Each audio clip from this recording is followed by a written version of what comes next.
बच्चों, आज रीजनिंग में हम अपना अगला चैप्टर 7वां चैप्टर है ये रीजनिंग का। 6 चैप्टर कंप्लीट हो चुके हैं। तो जो 7वां चैप्टर आज का है वो है आपका सीटिंग अरेंजमेंट, बैठक व्यवस्थीकरण। इसमें पहले आपको थोड़ा सा कॉन्सेप्ट बताना है।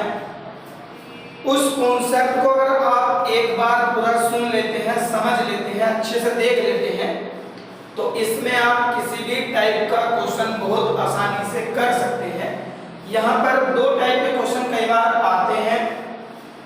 वो 2 टाइप कौन से होते हैं? या तो वो होते हैं किसी पंक्ति पर या एक लाइन पर आधारित, या फिर वे होते हैं किसी गोल मेज या किसी वृत्ताकार मेज पर आधारित प्रश्न। साथ ही साथ इसमें ऐसा भी होता है कि यदि कोई केवल एक क्वेश्चन आना हो लाइन वाला या वृत्ताकार मार्ग से, तो वो थोड़े आसान क्वेश्चन होते हैं क्योंकि उनमें कम ही व्यक्ति दिए होंगे और उनका अरेंजमेंट करके आप उन्हें उनकी जगह जो दिया गया है प्रश्न में उसके अकॉर्डिंग सही बैठा लेते हैं। जबकि इसी में अगर कोई ऐसा क्वेश्चन कभी एग्जाम में आता है जो मोस्टली आते भी हैं कि वो ही एक क्वेश्चन वृत्ताकार मार्ग से आधारित 4 या 5 नंबर का होता है, वहां से 4 या 5 प्रश्न आते हैं।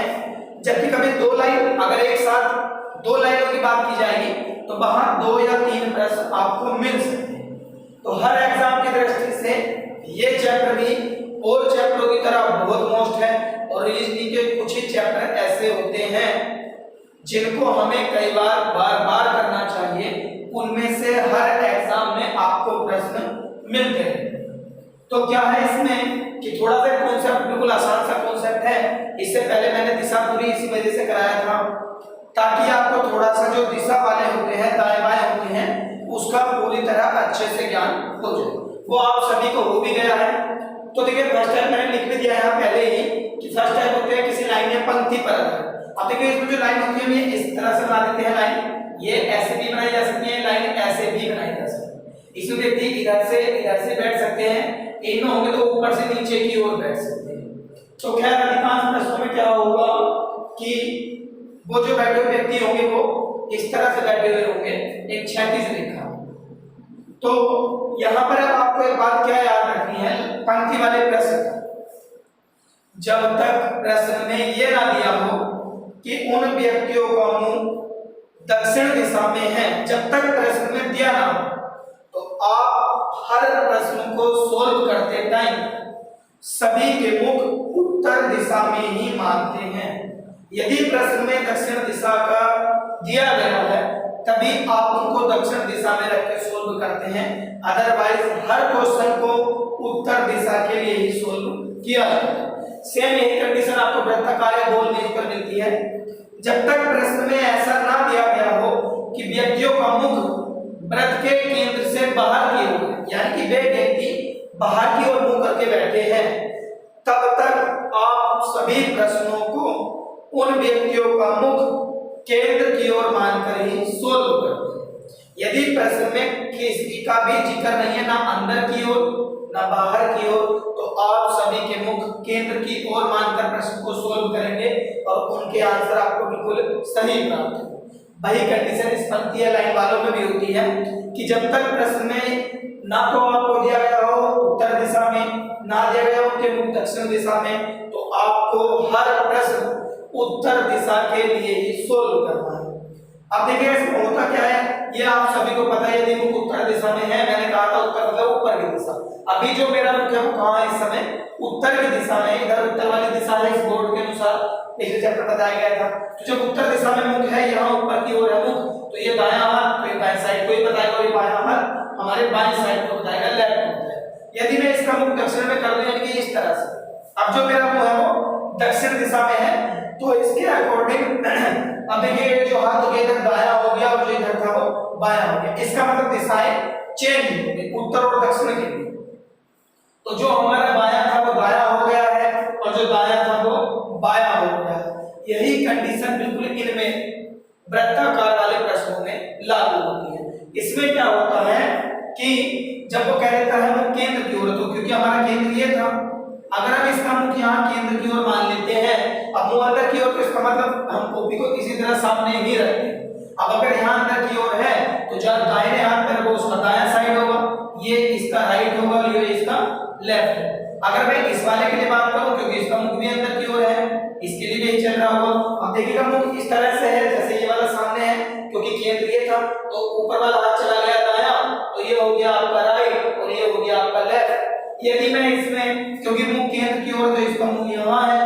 अब जब पीछे की ओर का मुख इस तरह से है, तो इधर का हाथ होगा हमारा लेफ्ट और इधर का होगा राइट। तो क्या होगा, इधर वाली साइड थी लेफ्ट और इधर वाली साइड हो गई। देखिए लगातार राइट राइट राइट इसी तरह चला हुआ है। अगर हम यहाँ देखें तो मुख इस तरह से है, तो ऊपर का हाथ है लेफ्ट और नीचे का हाथ है राइट, बिल्कुल इसी अकॉर्डिंग चलते हैं। जबकि यदि उनके मुख दिए गए हों केंद्र से बाहर की ओर, मान लीजिए बाहर की ओर का मतलब हो गया इधर नहीं, इन सबके मुख यहाँ बाहर की ओर, तो इसमें क्या होता है, जब मुख इधर है तो यहाँ वाली साइड कौन सी हो, अब हम बिल्कुल मुंह इस तरह मानेंगे बाहर की ओर, तो इधर वाला साइड होगा हमारा राइट और ये वाला होगा लेफ्ट। अब देखिए इस वाले के लिए क्या हुआ, क्योंकि मुंह नीचे की ओर तो इस तरह से है, अब इस तरह से इधर का हाथ कौन सा हुआ है, ये हुआ लेफ्ट और ये हुआ राइट। जबकि पहले क्या था, इधर था राइट और इधर क्या था लेफ्ट। इनका भी मुख क्योंकि बाहर की ओर है, तो देखिएगा इसके अकॉर्डिंग देखें तो इधर का हाथ कौन सा हमारा राइट और ये नीचे वाला हाथ कौन सा है लेफ्ट। जबकि इसी में आपको मैंने दो टाइप लिखे हैं, फर्स्ट और सेकंड।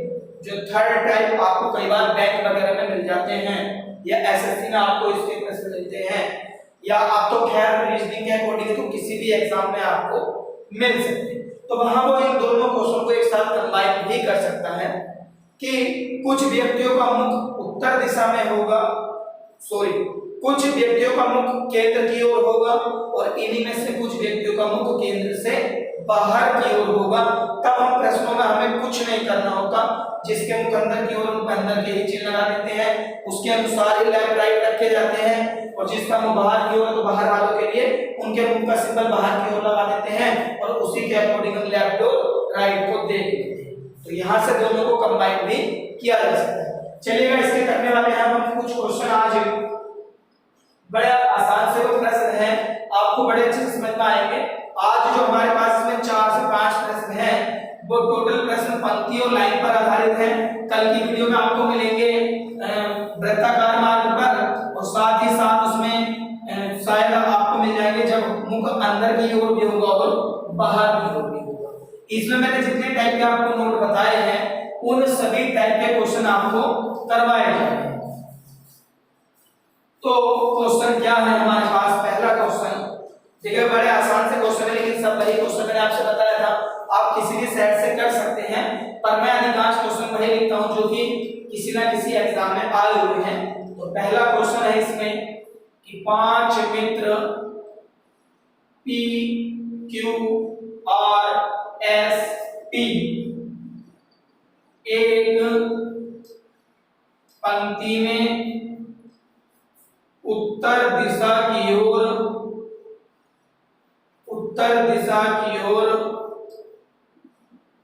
मुख करके बैठे हैं। किस तरह से बैठे हैं कि S बैठा है T और Q के बीच में, S बैठा है T और Q के बीच में, फिर है Q बैठा है R के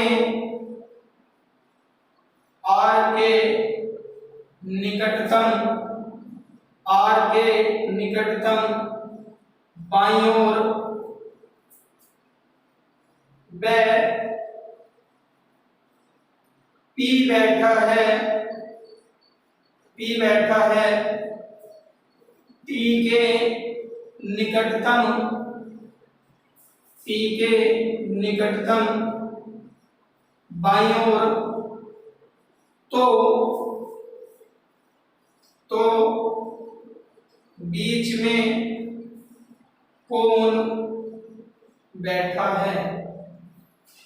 तो देखिएगा पहले तो मैं इसमें आपको दो बातों का अर्थ बता दूं। ये जो दिया हुआ है निकटतम, जब कहीं ये वर्ड आता है निकटतम, तो उसका मतलब होता है जिन व्यक्ति के निकटतम दूसरा बैठा होता है, वहां सिर्फ वही दो व्यक्ति होंगे, कोई भी उनके बीच में नहीं होगा।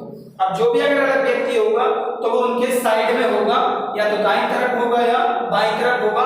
पर अगर निकटतम वर्ड आपको दे दिया गया, निकटतम दे दिया जाए या फिर दे दिया जाए अगल बगल में बैठे हैं या एक दूसरे की बगल में बैठे हैं, तो उसका मतलब होता है कि उनके फिर बीच में कोई तीसरा पर्सन नहीं होता। वो चाहे इसमें आपको मिले लाइन वाले में या वृत्ताकार में मिले, आप ये बात हमेशा याद रखें। निकटतम का मतलब यदि P और Q निकटतम है तो यानी कि इन दो के बीच में अब कोई नहीं होगा, जो भी होगा वो इसके इधर और इधर ही हो सकते हैं। इतना सही का है मतलब केवल। दूसरा, इसमें और जितनी भी बातें आती रहेंगी अलग, आप उन सभी को बहुत ध्यान से सुनते रहेंगे। बिल्कुल आसान से चैप्टर। देखिए इनमें आप करते कैसे हैं। सबसे पहले मैंने कहा था S बैठा है P और Q के बीच, लेकिन हमें यह नहीं पता होगा कि वो रियल में T इधर था या इधर था, क्योंकि कंडीशन दोनों ही सही है। इसमें भी S T और Q के बीच में है और इसमें भी S T और Q के बीच में। जहां बीच वाली कंडीशन होती है तो वहां पे एक साथ ये दोनों कंडीशन रखा करें। 100% एक कंडीशन गलत साबित जरूर होगी और दूसरी कंडीशन जो सही होगी वहां से आपको आपका आंसर मिल जाएगा। क्या था फिर कि Q बैठा है R के निकटतम बाई, यानी कि Q जो है वो R के पास में है, तो या तो यहाँ पे होगा या यहाँ पे होगा। अब क्योंकि इसमें देता सभी के मुंह कहाँ है, उत्तर की दिशा में है, तो आपको अच्छे से पता है उत्तर की दिशा में तो ये वाली साइड हमारी दायां ही होगी और ये वाली साइड हमारी बायां भी होगी।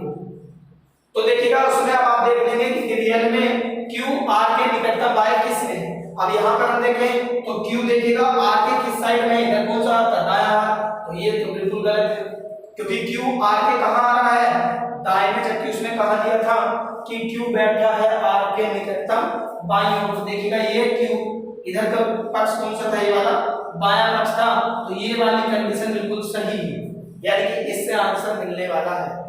तथा और बाईं ओर वह P बैठा है T के निकटतम। अब बताइए P अगर T के निकटतम है तो यहाँ तो आ नहीं सकता, क्योंकि P और Q के बीच में तो पहले ही S था, तो यहाँ होगा P। अब देखेंगे क्या यह सही है, तो P बैठा है T के निकटतम बाईं ओर, और देखिएगा T की कौन सी साइड थी, ये मैंने पहले बता दिया, इस साइड को कहते हैं बायां और इसको कहते हैं दायां, क्योंकि सभी के मुंह कहाँ थे अभी, उत्तर की ओर, तो ये वाली साइड दाईं और ये वाली बाईं, तो बीच में आपका कौन बैठा है, S, और वही आपका आंसर सही है। चलिएगा सेकंड क्वेश्चन क्या है इसका।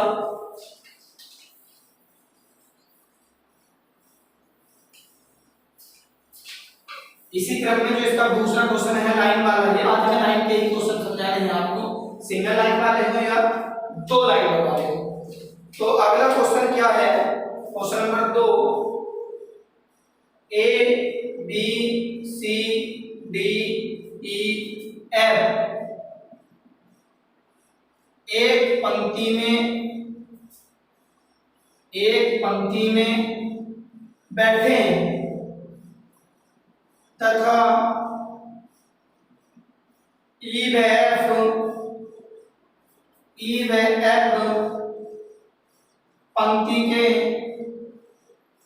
पंक्ति के मध्य में बैठे हैं, जबकि A B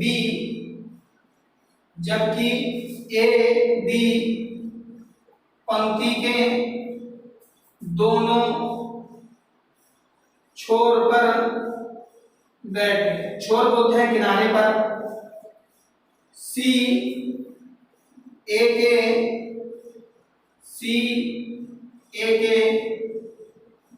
बाईं ओर बैठा है,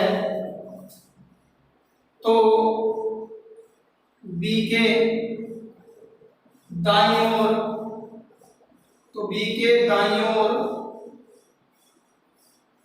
कौन बैठा है।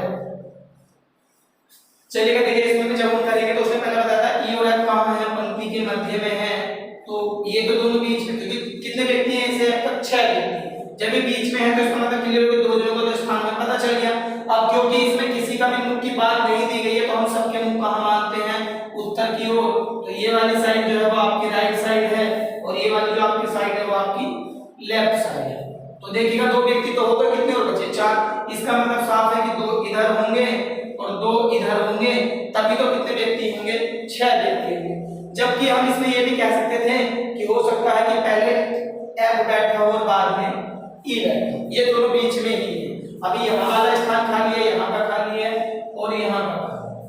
उसके बाद क्या दिया था उसने, तथा A और B जो हम दोनों छोरों पर बैठे, यानी कि अगर यहाँ A है तो यहाँ B है, या मैं कह दूं कि यहाँ पर अगर A है, इस छोर पर A है तो इस छोर पर क्या है, B।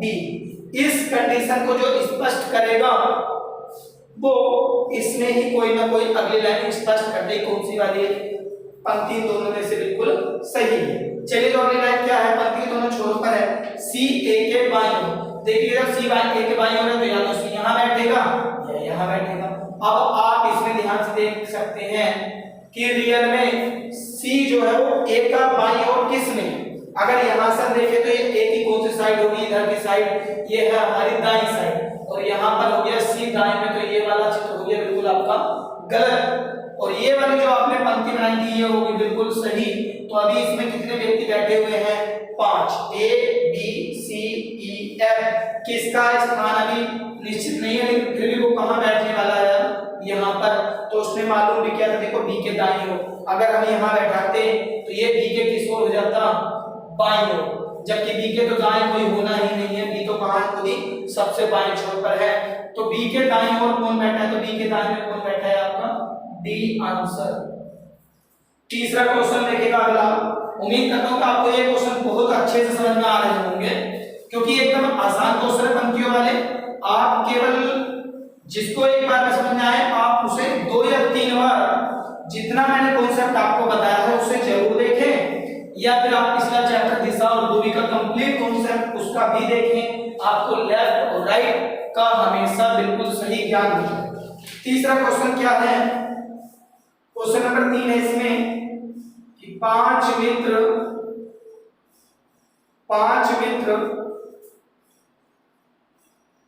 एक बेंच पर बैठे हैं, एक बेंच पर बैठे हैं। अब यहां कुछ नहीं दिया किस ओर मुंह है, तो आप सभी का कहां मानेंगे, उत्तर की ओर। ए बाईं ओर है, ए बाईं ओर है बी के, लेकिन दाईं ओर है, दाईं ओर है सी के। फिर दिया है डी बी के दाईं ओर है,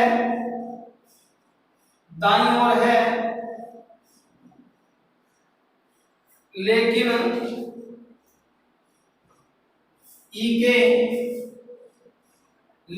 ई के बाईं ओर है, तो छोरों पर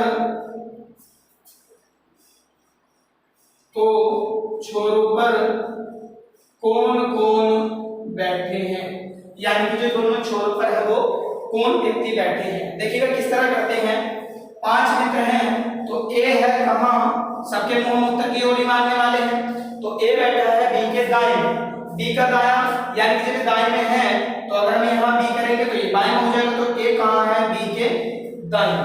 अब ए कहां हो गया, इधर वाली साइड होगी राइट, और ये वाली साइड आपकी कौन सी होगी, इधर की साइड होगी आपकी लेफ्ट, जैसे आपके बोर्ड पे इसमें दिख रहा है। बी के दाईं ओर और सी के कहां है, लेकिन दाईं ओर है सी के, और दाईं ओर कहां है, ये सी।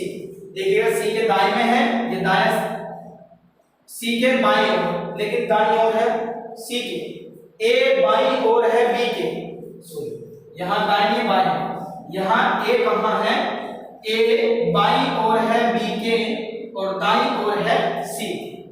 फिर सी के डी, अब आप बात है इसमें डी, देखिए डी को कहां बैठाया गया, डी के संदर्भ में, डी बी के दाएं, जब बी के दाएं है तो यहां होगा बी के दाएं हाथ पर, या मैं इसमें कहता हूं बी का दायां किधर था, इधर है, तो ये हो गया डी, या हम इसको अलग लाइन में बता लें कि डी जो है वो बी के दाएं है और ई के बाएं है। जब इसका मतलब आप एक चीज और याद रखें, जब एक ही व्यक्ति का स्थान किसी के दाएं से और बाएं से दिया गया होता है वो व्यक्ति उन दोनों के बीच में होता है।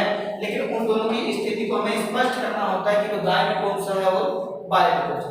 चलिएगा, तो उसके अकॉर्डिंग केवल आपकी दो लाइन बनी। पहली लाइन में कहा था ए बी और सी के बीच में है, या कह दूं मैं ए जो है वो बी के बाएं और सी के दाएं है, जबकि डी बी के दाएं और बी के बाएं।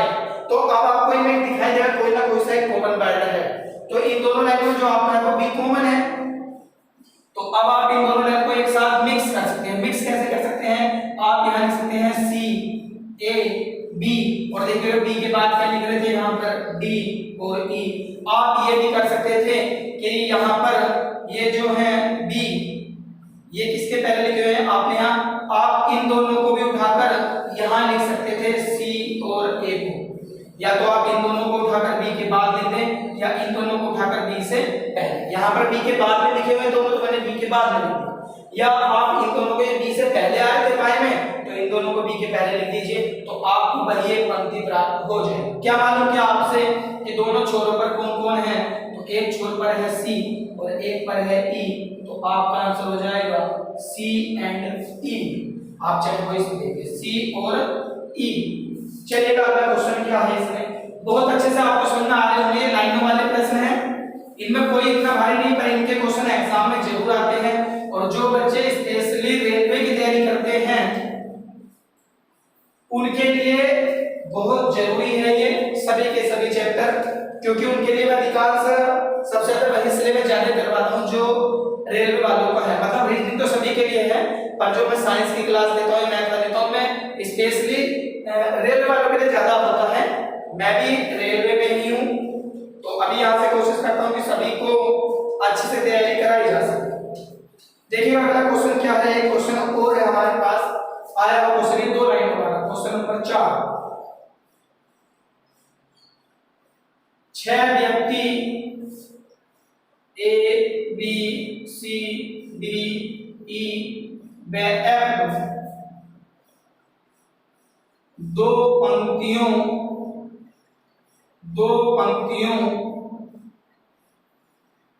प्रत्येक में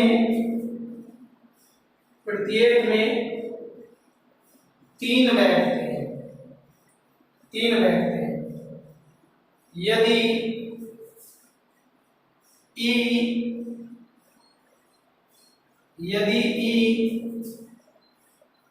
किसी पंक्ति के अंत में नहीं है,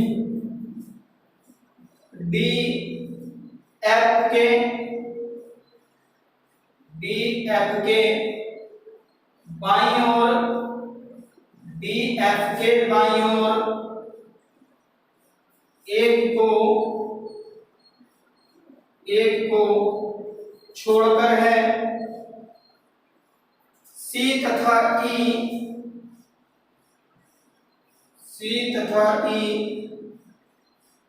अगल बगल बैठते हैं। सी तथा ई अगल बगल बैठते हैं तथा वे डी के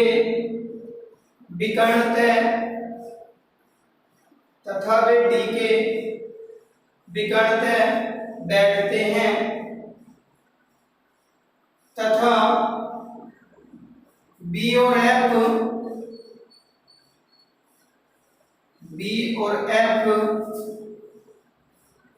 अगल बगल बैठते हैं। तब बी के सामने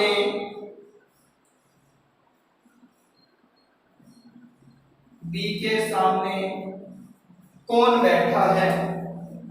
देखिएगा इसमें अब क्या है आपके क्वेश्चन में, ये इसी का ही पंक्ति पर दूसरे टाइप का आधारित क्वेश्चन है। अभी तक हम एक पंक्ति वाले करा रहे थे, पर एक क्वेश्चन ये आया हुआ है आपका 2 पंक्ति वाला। इसमें क्या है कि कुल मिलाकर 6 व्यक्ति हैं और उन 6 व्यक्तियों को 2 पंक्तियों में बैठाया गया है। जब 6 व्यक्तियों को 2 पंक्ति में बैठाया गया है तो उसकी कंडीशन इसमें दी हुई है कि प्रत्येक पंक्ति में 3 व्यक्ति, पहली पंक्ति में भी 3 बैठते हैं और दूसरे में भी 3 बैठते हैं। जो पहले में होंगे वो दूसरे में नहीं होंगे, जो दूसरे में है वो पहले में। दोनों पंक्तियों में अलग 3 व्यक्ति। तो देखिएगा इसमें किस हिसाब से वो बैठे थे आपके 3 व्यक्ति।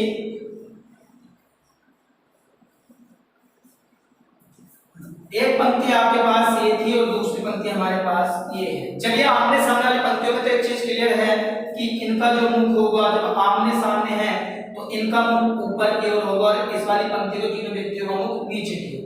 यहां हमने बैठा दिए 1 2 3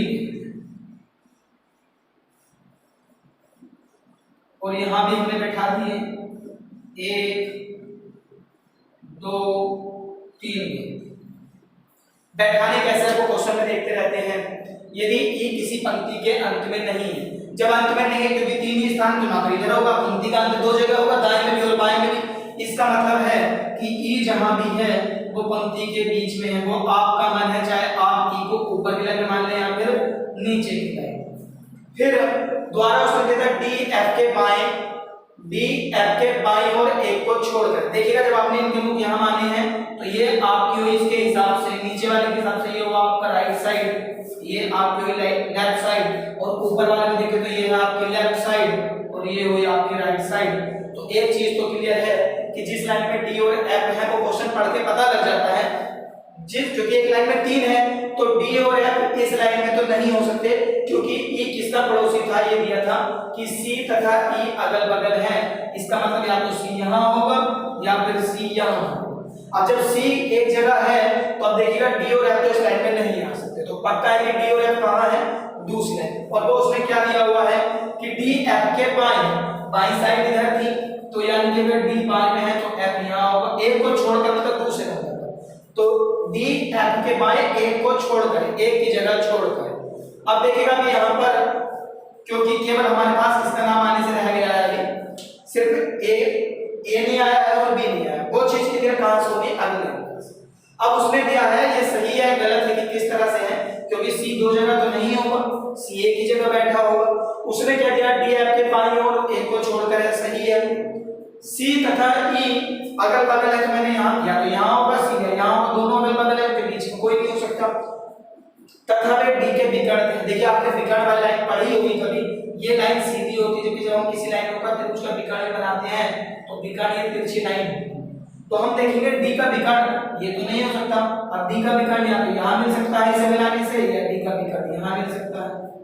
तो एक चीज क्लियर है कि सी कहाँ नहीं हो सकता, अब सी यहाँ तो नहीं हो सकता, क्योंकि सी कहाँ है, वो डी के विकर्ण में है और ई भी कहाँ है, डी के विकर्ण में। फिर क्या दिया था उसने कि तथा बी और एफ अगल बगल बैठते हैं। जब बी और एफ अगल बगल है तो यानी कि दोनों पड़ोसी हैं, तो यहाँ बी होगा और यहाँ जो व्यक्ति बच गया है कि यहाँ पर ए होगा। अब वो यहाँ कितने भी आपसे क्वेश्चन मालूम कर सकता है, मैंने एक लिखा है केवल कि बताइए तब बी के सामने कौन है, और बी के ठीक सामने आपका कौन सा व्यक्ति है, तो बी के सामने जो है वो आपका ई है और यही इस प्रश्न का आंसर है।